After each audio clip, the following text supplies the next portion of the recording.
तो इस वीडियो में हम लोग पढ़ेंगे सिक्का, ताश और पासा के बारे में। तो चलिए शुरू करते हैं सिक्का के बारे में। कहता है सिक्का, तो सिक्का में दो परिणाम होता है। सिक्का में कितने परिणाम होते हैं? तो दो परिणाम होते हैं। सिक्का में एक चित होता है जिसे हम हेड कहते हैं और पट होता है जिसे हम टेल कहते हैं। तो एक सिक्का में टोटल जो होते हैं दो परिणाम होते हैं, हेड और टेल। ये हिंदी में अगर इसको बोला जाए तो चित और पट होता है, ठीक है। तो यहाँ पर देखिए ध्यान से, यहाँ पर एक फार्मूला क्रिएट होगा, है ना, सिक्का से रिलेटेड में। तो देखिए ध्यान से यहाँ पर क्या लिखा हुआ है। यदि एक सिक्का को यदि उछाला जाए तो कुल परिणाम की संख्या कितनी हो सकती है? तो टोटल दो हो सकती है, और दो को हम लिख सकते हैं 2 पे पावर 1। यानी इसमें टोटल परिणाम जो है हेड और टेल, दो ही परिणाम है ना, हेड और टेल है इसमें। अगला कहता है कि दो सिक्का को यदि उछाला जाए तो टोटल परिणाम क्या हो सकता है? तो दो सिक्का में या तो हेड हेड आ सकता है, या हेड टेल आ सकता है, या टेल हेड आ सकता है, या टेल टेल आ सकता है। यानी टोटल परिणामों की संख्या जो है 4 आ सकती है। तो यही 4 है, और 4 को हम लिख सकते हैं 2 पे पावर 2, 2 पे पावर 2। उसी तरीके से अगर नीचे देखा जाए तो 3 सिक्का को यदि उछाला जाए तो कुल परिणाम की संख्या कितनी हो सकती है? जितना आने की संभावना होती है तो कितनी हो सकती है? तो टोटल जो है ये 8 परिणाम हो सकता है। ये आपको हम 8 परिणाम नीचे लिख दिए क्योंकि इस पर सवाल पूछा जाते हैं। तो 8 है तो 8 को लिख सकते हैं 2 पे पावर 3, 2 पे पावर 3 लिख सकते हैं। अब यहाँ पर देखिए ध्यान से, जब एक सिक्का था तो 2 पे पावर 1, 2 सिक्का था 2 पे पावर 2, 3 सिक्का है तो 2 पे पावर 3। अच्छा, तब समझ गए होंगे कि सिक्कों की संख्या बढ़ रही है तो उसे पावर में लिखा जा रहा है। कहाँ लिखा जा रहा है? पावर के रूप में लिखा जा रहा है। तो उसी प्रकार से अगर 10 सिक्का होगा तो कुल परिणाम की संख्या 2 पे पावर 10। अगर 50 सिक्का होगा तो 2 पे पावर 50, है ना। इस प्रकार की संभावनाएं बन जाती है।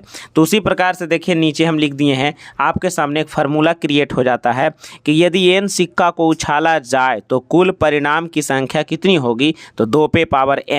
n यहाँ क्या होता है? तो n जो है यहाँ सिक्कों की संख्या है, और 2 जो नीचे आप देख रहे हैं यह एक सिक्का का परिणाम है, यानी एक सिक्का का रिजल्ट है, हेड और टेल, है ना। तो यहाँ पर आपका फार्मूला बन गया कि यदि n सिक्का को उछाला जाए तो कुल संभव परिणामों की संख्या 2 पे पावर n होगी, 2 पे पावर n होगी। यही है पूरा सिक्का का कंसेप्ट, ठीक है। तो चलिए आगे हम लोग कंसेप्ट इसका पढ़ लेते हैं, पासा का। किसका पढ़ते हैं? पासा का। कहता है अगला टॉपिक इसका है पासा। तो पासा को इंग्लिश में हम लोग डाइस कहते हैं। पासा को इंग्लिश में डाइस कहते हैं। पासा जानते हैं हिंदी शब्द नहीं है। पासा मूल रूप से एक संस्कृत भाषा का शब्द है, संस्कृत भाषा से लिया गया। पासा कैसा शब्द है? तो संस्कृत भाषा का शब्द है, ठीक है। तो पासा का अर्थ क्या होता है? तो पासा का अर्थ होता है घन या घनाभ, यानी त्रिविमीय आकृति को ही हम पासा कहते हैं। तो यहाँ पर देखिए ध्यान से, ये जो आप देख रहे हैं ये एक घन है जो लूडो का जैसा होता है उसमें प्रयोग किया जाता है, और ये घनाभ है, ठीक है, जो महाभारत में प्रयोग हुआ था, है ना, मामा शकुनी के द्वारा देखे होंगे। और ये है घन जो हम लोग खेलते हैं, लेकिन आपको दिखा रहे हैं। तो यहाँ देख रहे होंगे, ये देखिए, ये इसी को कहते हैं क्या? तो इसी को कहते हैं हम लोग घन, इसी को हम कहेंगे पासा। ये लूडो का पासा, देखिए छक्का, आहा छक्का, ये देखिए चौवा, ये देख रहे हैं, यह देखिए ध्यान से, ये इक्का है। तो इसमें एक है, एक से लेके टोटल इसमें जो होता है 6 तक लिखा होता है। एक से लेके टोटल कितना तक लिखा हुआ है? इसमें 6 तक लिखा हुआ है। तो इसी पासा के बारे में हम लोग पढ़ने वाले हैं। तो चलिए आगे बढ़ते हैं। अब यहाँ देखेंगे कि लूडो के पासा के बारे में हम लोग क्या क्या इसमें कुछ विशेष मतलब कि रूल होते हैं, उसको हम लोग देखने वाले हैं। तो यहाँ पर देखिए ध्यान से क्या क्या रूल है। कहता है कि इस पासे में कुल परिणाम जो होते हैं वह 1 से लेकर 6 तक होते हैं। टोटल परिणामों की संख्या 6 तक होता है। कहाँ तक होता है? 6 तक होता है। ये टोटल परिणाम देख रहे हैं 6 तक है। इसमें सम अंक कौन कौन है? सम अंक यानी 2 है, 4 और 6 है, 2 4 6, यानी सम अंकों की संख्या टोटल 3 होती है। विषम अंक इसमें कौन है? तो 1 3 5 है ना, इसकी भी संख्या टोटल 3 होती है। अभाज्य अंक कौन है? तो इसकी भी अंक कितना होता है? 3 होता है, 2 3 5, इसे हम अभाज्य अंक कहते हैं। और भाज्य अंक कौन है? तो इसको हम 4 और 6 यानी 2 ही होता है। यानी इसमें टोटल जो आप देख रहे हैं सम विषम अभाज्य भाज्य इतने सारे अंक होते हैं। इसको इंग्लिश में क्या बोलते हैं? सम को बोलेंगे हम लोग इवेन नंबर, इवन डिजिट है, और ये है कौन, ऑड, और ये है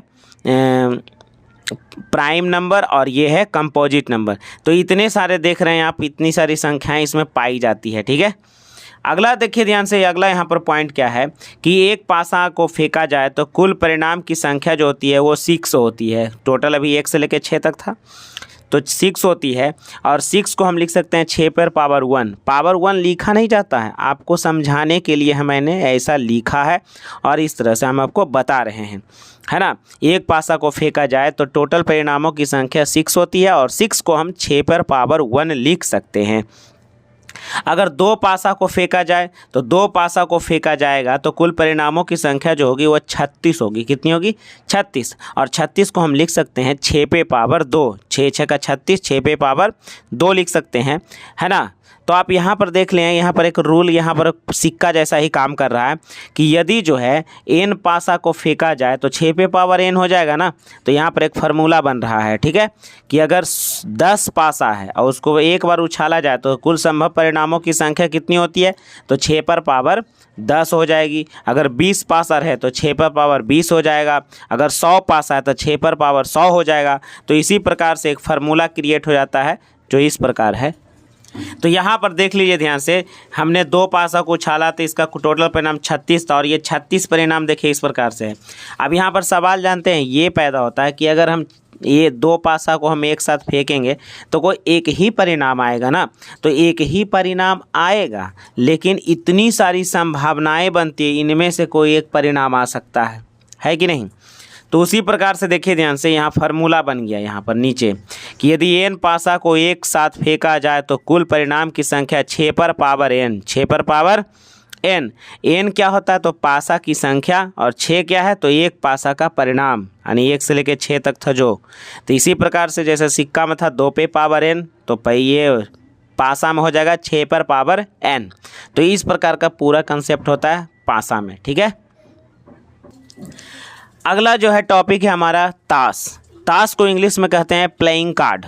क्या कौन सा कार्ड, प्लेइंग कार्ड। तो कहता है कि ताश में जो होता है ना 52 पत्तियों का समूह होता है, यानी 52 पत्तों का इसमें समूह होता है। इसमें टोटल जो होते हैं 52 कार्ड पाए जाते हैं, जिसे 4 अलग अलग समूहों में बांटा जाता है।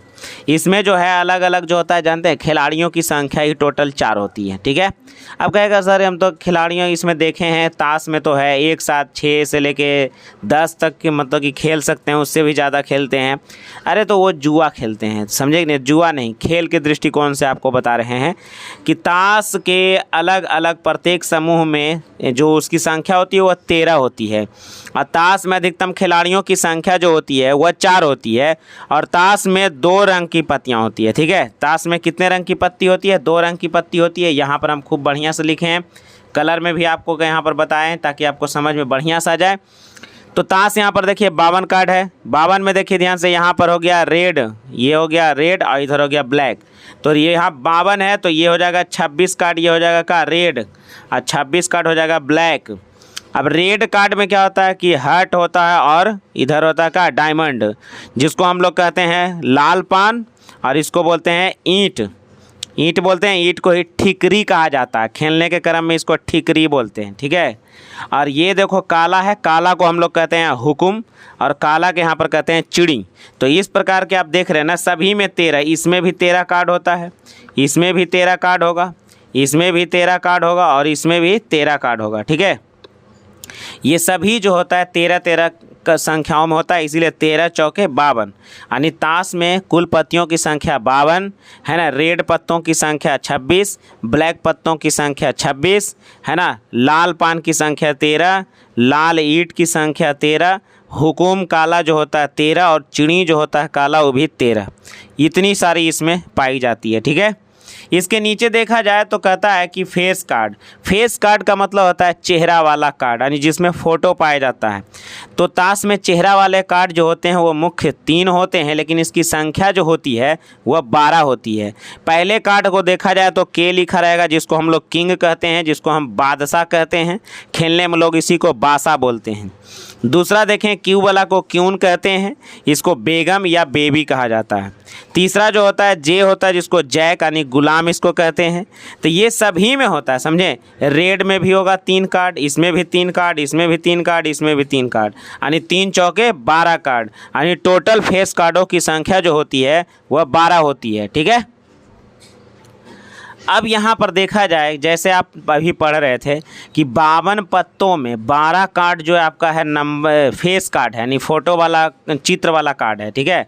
मतलब कि जब हम पढ़ रहे हैं तो 52 पत्तों में पूरा जो है 12 कार्ड जो है फेस कार्ड है। तो बोलिए नंबर कार्ड कितना हो जाएगा। तो नंबर कार्ड की संख्या जो होगी टोटल 52 में 12 घटाइएगा तो 40 है ना, 40 बचेगा। और एक व्यक्ति के पास जो होते हैं पूरे कार्ड की संख्या जो होती है नंबर में, पहले वाले को हम लोग कहते हैं इक्का, और इक्का को ही खेल चाल के भाषा में हम लोग कहा जाता है मुन्ना कहते हैं इसको। ठीक है। दूसरा को कहते हैं दुग्गी, तीसरा को तिग्गी, और 4 के चौवा बोलते हैं, 5 को पंजा, 6 को छक्का, और 7 को सत्ता, 8 को अट्ठा, 9 को नहला, और 10 को बोलते हैं दहला, है ना। नंबर कार्डों में सबसे बड़ा कार्ड जो होता है वह कौन सा कार्ड है, तो मुन्ना है, जिसको हम लोग बोलते हैं इक्का। ठीक है। ये जो है पूरे पत्तों में सबसे बड़ा पत्ता होता है। ठीक है। कहता है अगला कि कुल नंबर कार्डों की संख्या जो है 40 होती है। जैसा कि आपको हम बताएं फेस कार्ड होता है 12, तो 52 में यदि 12 घटाएंगे तो नंबर कार्ड हमें बचेगा 40। अगला है कुल फेस कार्ड की संख्या कितनी होती है, 12 होती है। 4 खिलाड़ियों में प्रत्येक समूह में 3 फेस कार्ड होते हैं। ठीक है। तब देखिए ताश को जब पीस के बांटा जाता है तो ये संभव नहीं है कि सभी के पास जो है 3 फेस कार्ड आ जाए, उससे ज़्यादा भी आ सकता है, नहीं भी आ सकता है। लेकिन यहाँ पर जो है अलग अलग सबको हम बांटेंगे तो हर व्यक्ति के पास जो होता है किंग, क्वीन और जैक रहेगा। ठीक है। कहता है ताश में सबसे बड़े पत्ती कौन सा होता है, तो ताश में सबसे बड़ा पत्ता जो होता है इक्का होता है, और इक्का की कुल संख्या 4 होता है। ठीक है। इक्का की कुल संख्या 4 होता है, और चारों इक्का में सबसे बड़ा इक्का जो होता है ना हुकुम का इक्का होता है। ठीक है। इस पर गाना भी है, तो हमारा हुकुम का इक्का। ठीक है। अब देखिए इससे रिलेटेड जो है ना कुछ महत्वपूर्ण प्रश्नों को हम लोग देखेंगे कि हमने इतना कंटेंट पढ़ा तो हमसे बन रहा है कि नहीं। तो चलिए आइए प्रश्न शुरू करते हैं। हा